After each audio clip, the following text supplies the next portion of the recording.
So projectors, we are known for our deep and our profound wisdom, and we are here to really guide other people, to really act as advisors, to really guide and usher in a new society. Like, we're just general like guiding. So when you think of like guiding energy or advising, and really like seeing people and situations for what they truly are, that is such projector vibes. And that's just like what our gift is. And I even remember as a child, I felt like deeply wise, but it didn't feel appreciated as a child. It didn't really like fit into a child's body. So I feel like I actually remember like suppressing that wisdom for a long time. And then when I developed more into like my young adult years, that's when I kind of let it come back out. But yes, projectors, like, it is our gift to God. It comes very easy to us. It feels really good. But okay, here's the thing. So after you look at your human design type, it's gonna look confusing. You're gonna see all of these centers. Some are gonna have color, some are gonna be white. But when you're a beginner, the only really thing you need to know is your human design type and probably your strategy. And I feel like that's good enough for beginners. And then if you want to, you can slowly dive deeper into it. So every type has a strategy. And for projectors, and there's different types of projectors, no matter what type of projector you are, we all have the same strategy. And I feel like this is honestly a good way of living for everyone on earth, not even just projectors. But our strategy is to wait for the invitation. So while we might be naturally wise or naturally good at guiding others, our strategy in life is to wait for the invitation. So when I read that part and I was learning about my human design type, it was a really good reality check that I needed, because at this time, and this was a few years ago, like, I was diving deeper into my wellness journey, diving deeper into learning about so many things, and really like taking care of my body and nourishing myself better and all the things. I'm doing everything. So naturally, I'm excited about all this, and I want to share with everyone and their mom. I definitely, especially, wanted to share with my family, and I didn't wait for the invitation. So I'm calling people, telling them, and I'm kind of like, oh my gosh, like, y'all should try this. And when projectors start giving advice or trying to guide people and they weren't invited to do that, it feels so gross to the other person. And I feel like this is a life skill. Like, if anyone is out here trying to give advice or tell, like, you think you know what's best for people and they didn't ask for your help, it's a good chance that they don't want to hear it. That's just life. And I feel like it saves everyone so much time and so much energy when you actually guide people who want it. So waiting until people like ask for your guidance, or what do you think, or hey, can you help me with this, or hey, I noticed you do X, Y, and Z, can you help with it?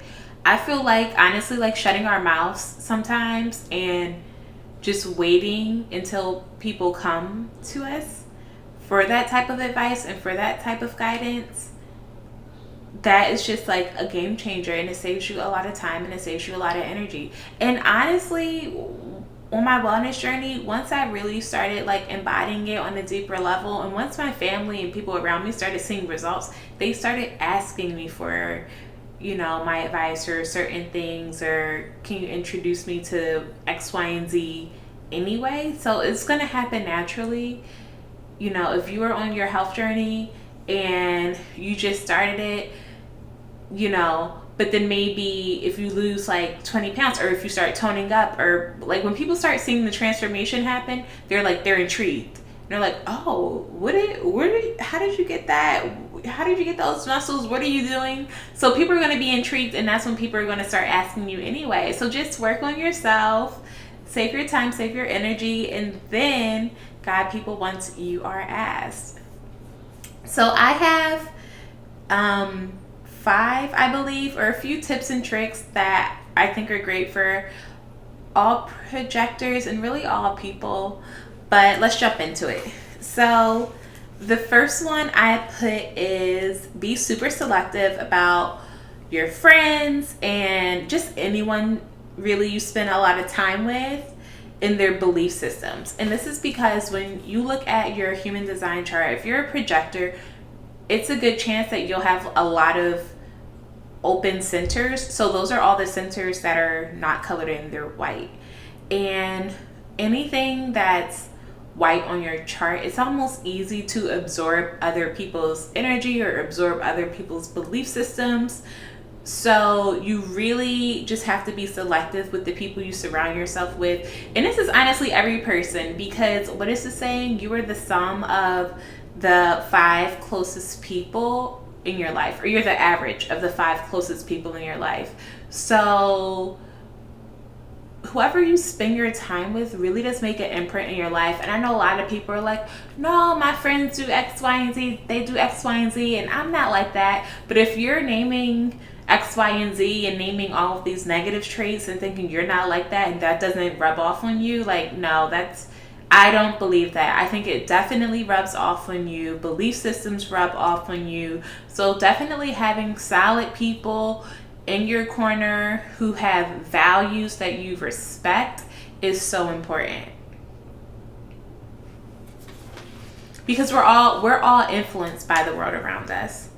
And then this jumps into my number 2, which is create very strong and empowering belief systems, especially for human design projectors. So since a lot of human design projectors have so many white centers, like I'm a mental projector, I only have 2 colored in centers and everything else is open. So since I can so easily absorb other people's energies or belief systems, you can also choose to just have very solid, like rock solid belief systems so that you aren't as easily influenced. For example, I grew up in a situation where like we didn't have a lot of money, we didn't have a lot of like material things. We had a lot of love and a lot of community, but not a lot of material things. So that did create a scarcity mindset for me at a young age when it comes to like the material world. And that is something that I had to very actively change my belief system around so that I can live the life that I want, because my ideal life, my most aligned life is not cohesive with a scarcity mindset. And doing that work, you have to go deep. It's not just like surface level, okay, I changed my mind. No, like a lot of these imprints are like soul level or like on a cellular level. So I had to go to the deepest root that I can and completely change my mindset around scarcity.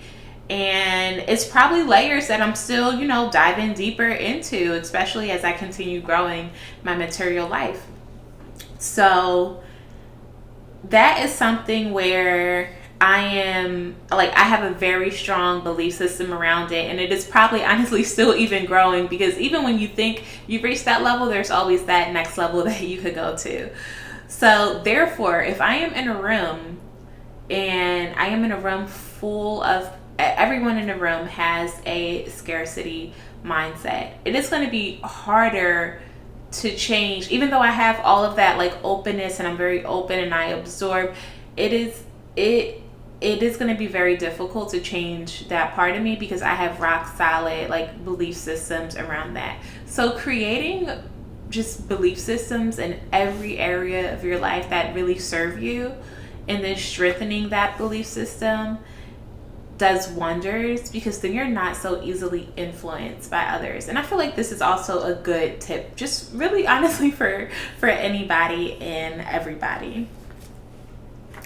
So then the next tip is, ooh, I love this one.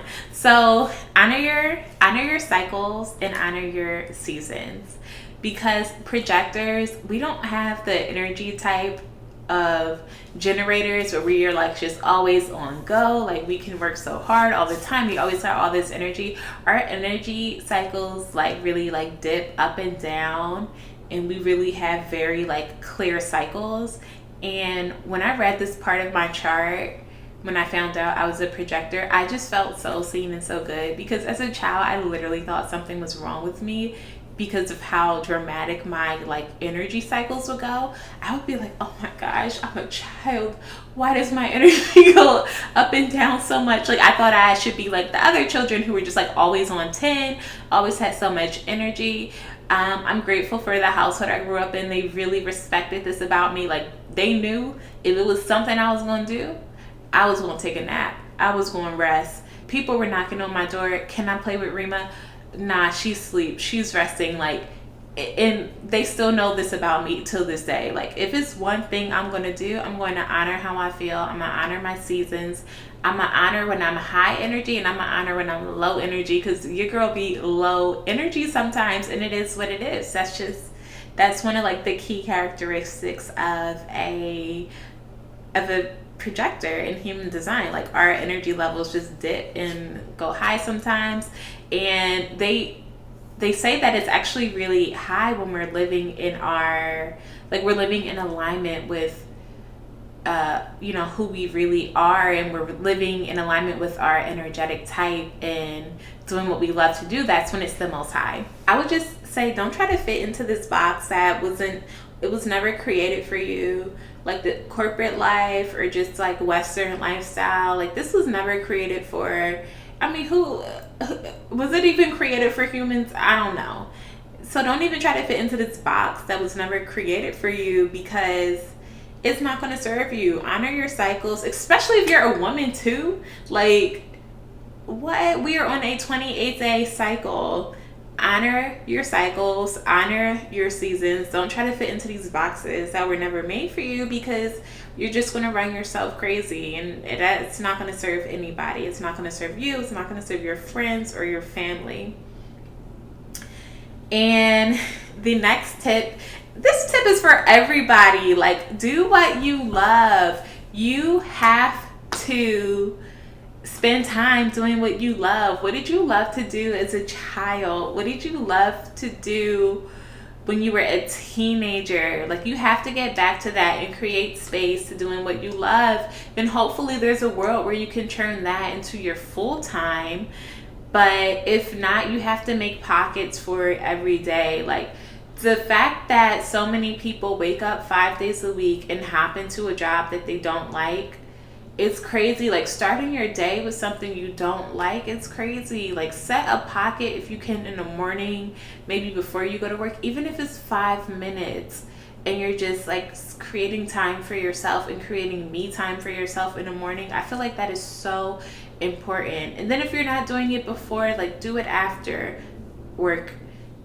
And if you can, do it both. Like, do it all the time. Do it in the middle of your day. Create breaks. It's just, doing what you love is so important, and we just have to be so mindful. Like, do not let these corporations suck the soul out of you ever, because you are such a creative being. You are so bigger than that. So really create the space to do what you love. And I feel like this also plays with boundaries, because you have to have strong boundaries to create the space to do what you love. It's so important. And I recently dropped this boundaries masterclass, which really, I mean, the whole vibe of that course and that masterclass is, it's not just about creating boundaries to keep stuff out, but it's about creating boundaries to create things to come in, for all of your desires and creativity and love and joy and all of that to come in, because you need boundaries to create the space to do that. So do what you love. F everything else. Okay, not F everything else, but do what you love. And if it's a box that wasn't made for you, then give it less time, give it less energy, and really choose yourself. Like, decide that you're going to choose yourself and choose your happiness and choose your peace and choose your love, period.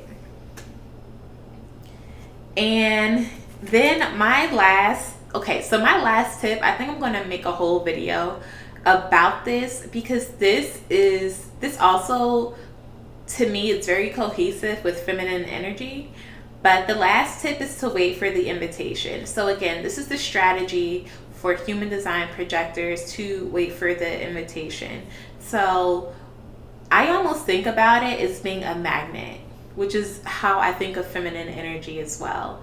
So we pour into ourselves, we like look good, smell good, we feel good.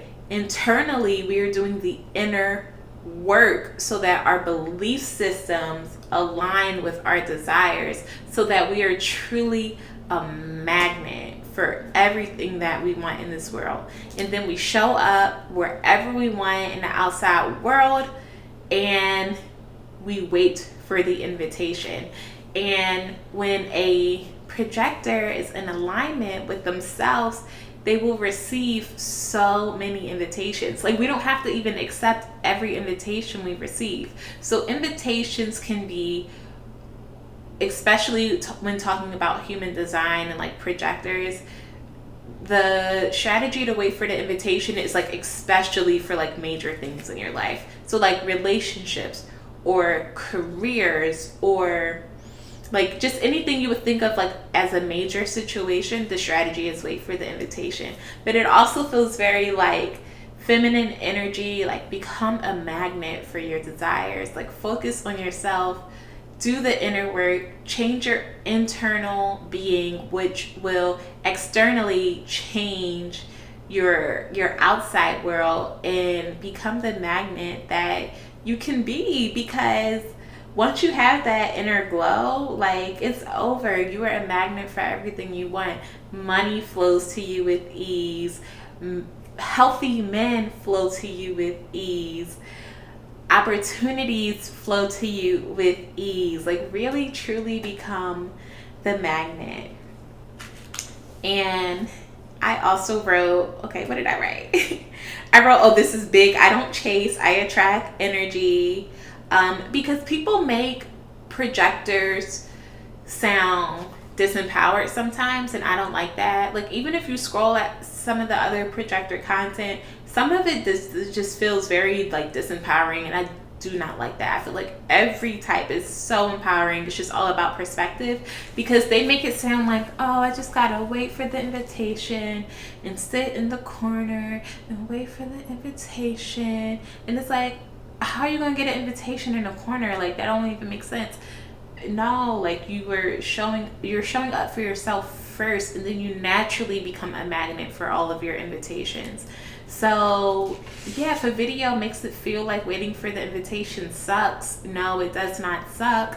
It's just about really becoming a magnet and being okay with focusing on yourself until all the pieces fall into place. So those are the tips for human design projectors, and also for anyone who considers themselves a feminine energy body. And honestly, I feel like these tips and tricks are just good for all people. So I know this one is a little bit longer, so I'm gonna wrap it up, and I'm probably gonna create a whole video about waiting for the invitation and feminine energy. Thank you. Bye.